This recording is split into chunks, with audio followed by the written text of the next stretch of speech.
चाहे धौलपुर हो, चाहे भरतपुर हो, चाहे दौसा हो, चाहे टोंक हो, सब जगह प्रचंड बहुमत के साथ कांग्रेस पार्टी के हमारे सांसद जीत कर गए हैं।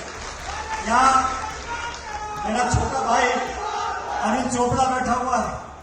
आप लोगों ने कसर कोई नहीं छोड़ी, पूरा मीटर खींचा था। 18-20 हजार से जीत कर गए रामगढ़ से, लेकिन साजिशपूर्ण तरीके से उनको संसद में जाने से रोका गया। इतना झगड़ा, मुझे पता नहीं कौन मंत्री है और कौन नहीं है। अब तो पूछते डर लगता है मेरे को। मुझे किसी पत्रकार ने पूछा, हमारे समाज के बड़े वरिष्ठ नेता हैं, दूसरी पार्टी के लेकिन बड़े वरिष्ठ नेता हैं, डॉक्टर किरोड़ी मीणा जी। अब वो मुझे कि पत्रकार ने पूछा कि डॉक्टर साहब मैं अभी इस्तीफा वापस नहीं लिया।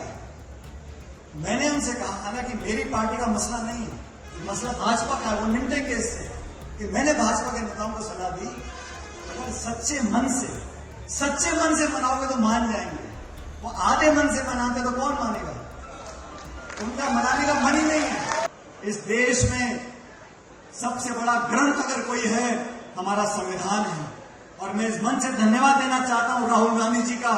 उन्होंने संविधान को सुरक्षित रखने का, संविधान की मूल भावनाओं को सुरक्षित रखने का, संविधान के असली मूल को जनता तक पहुंचाने का जो संकल्प लिया है, उससे पूरे देश में आज एक नई उमंग दौड़ी है। एक नई सरकार का गठन दिल्ली में हुआ है।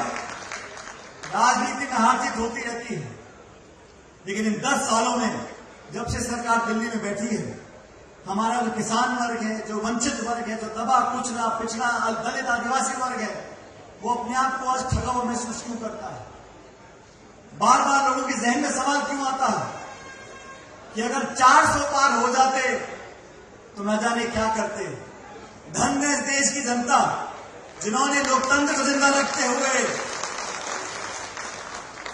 एक ऐसी त्रिशंकु लोकसभा दी है जहां किसी दल को बहुमत नहीं मिला है। ये गलतफहमी नहीं पालनी चाहिए, किसी दल को बहुमत नहीं मिला।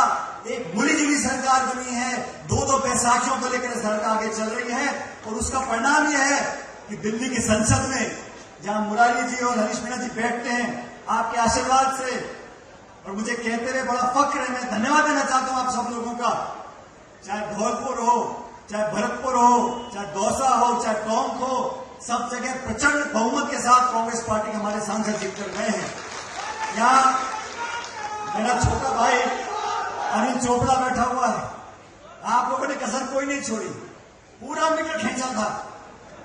18-20 हजार से जीत कर गए रामगढ़ से, लेकिन साजिशपूर्ण तरीके से उनको संसद में जाने से रोका गया।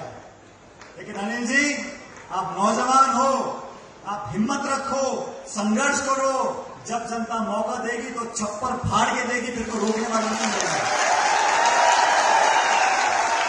हम लोग प्रचार करते हैं किसान की बात, किसानी की बात, गरीब की, मजदूर की, नरेगा की, शिक्षा की, रोड की, बिजली की, स्कूलों की, अस्पतालों की, कॉलेज की। देश को विकास करना है, देश को जोड़कर रखना है। चाहे महात्मा गांधी हो, चाहे राजीव गांधी हो, इंदिरा गांधी हो, हम लोग क्या बातें क्या करते थे? ये देश सबका है, सबकी भागीदारी है, सब नागरिक बराबर हैं। कानून संविधान बोलता है हर नागरिक का एक वोट है, कोई पक्षपात नहीं होगा, कोई भेदभाव नहीं होगा। संविधान सबसे ऊपर है। देश की सरकार चलेगी तो संविधान की भावना से चलेगी। आज ये माहौल बन गया। अब देखो, जब से राहुल गांधी जी नेता प्रतिपक्ष बने हैं, संसद में क्या हाल है। बड़े बड़े नेताओं के मुंडे मुरझा गए, वो रौनक चली गई, वो हंसी चली गई। और जो बिल लेके आते हैं, पहले कहा लैटरल एंट्री करेंगे, जो आईएएस के अधिकारी हैं उनकी भर्ती सीधा करेंगे। मतलब वहां पर भी वो जो दलित, पिछड़ा, आदिवासी, गरीब पक्ष के लोग हैं, उनके बच्चों को रोकना चाहते थे। हमने विरोध किया और सरकार को अपना आदेश वापस लेना पड़ा, क्योंकि ये विपक्ष की ताकत है, ये आपके संघर्ष की ताकत है। बहुत सारे बिल पार्लियामेंट में लेकर आते हैं, लेकिन जब पूरा विपक्ष धारता है तो संख्या बल देखो, 290 तो सत्ता के हैं और 234 विपक्ष के हैं। बहुत ज्यादा फासला नहीं है, लोग समझ रहे हैं। मैं आप सब लोगों से आग्रह करना चाहता हूं, हमारा आदिवासी समाज, हमारा दलित समाज हमारी आन बान और शान है।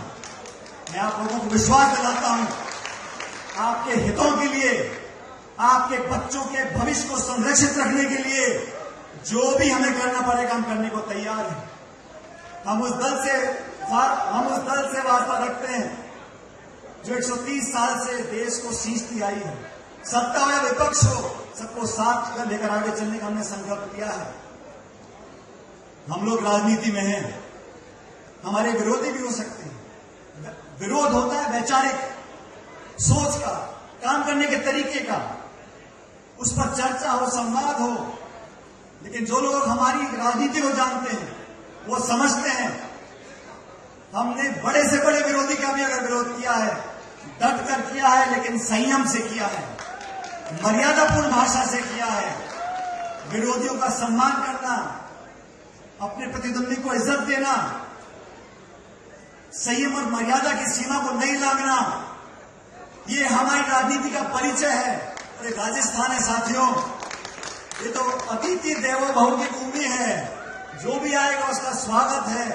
प्यार मोहब्बत का इतिहास रहा है। वाणी में विनम्रता रखनी चाहिए, लोगों को सम्मानपूर्वक संबोधन करना चाहिए। और अगर राजनीति की बात आ रही है तो अब चुनाव उपचुनाव आने वाले 5-6 जगह, तब तो हाथ करने के पता पड़ जाएगा। मैं आपको इतना ही कहता हूं, पहली बात कि जीवन में समय कभी एक सा नहीं रहता। समय कभी एक सा नहीं रहता। जिन लोगों को सत्ता की चाबी दी जाती है उनसे अपेक्षा की जाती है कि आप अपनी पूरी ताकत जनता की सेवा में लगाओ, गरीब का कल्याण करो। आज क्या हालात बने हुए हैं, बच्चों का बलात्कार हो रहा है, विकास के नाम पर सिर्फ घोषणा हो रही है। इतना झगड़ा, मुझे पता नहीं कौन मंत्री है और कौन नहीं है। अब तो पूछते डर लगता है मेरे को। मुझे किसी पत्रकार ने पूछा, हमारे समाज के बड़े वरिष्ठ नेता हैं, दूसरी पार्टी के लेकिन बड़े वरिष्ठ नेता हैं, डॉक्टर किरोड़ी मीणा जी। अब वो मुझे पत्रकार ने पूछा कि डॉक्टर साहब मैं भी इस्तीफा वापस नहीं लिया है।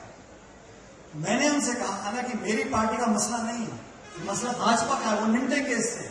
कि मैंने भाजपा के नेताओं को सलाह दी, अगर सच्चे मन से मनाओगे तो मान जाएंगे। वो आधे मन से मनाते तो कौन मानेगा? उनका मनाने का मन ही नहीं है। मनाओ तो मान जाएंगे। और राजनीति में अलग अलग विचारधारा है, अलग अलग पृष्ठभूमि है। हम सब लोग, हमारा अंतिम उद्देश्य क्या है कि हम में से जनता की सबसे बेहतर सेवा कौन कर सकता है।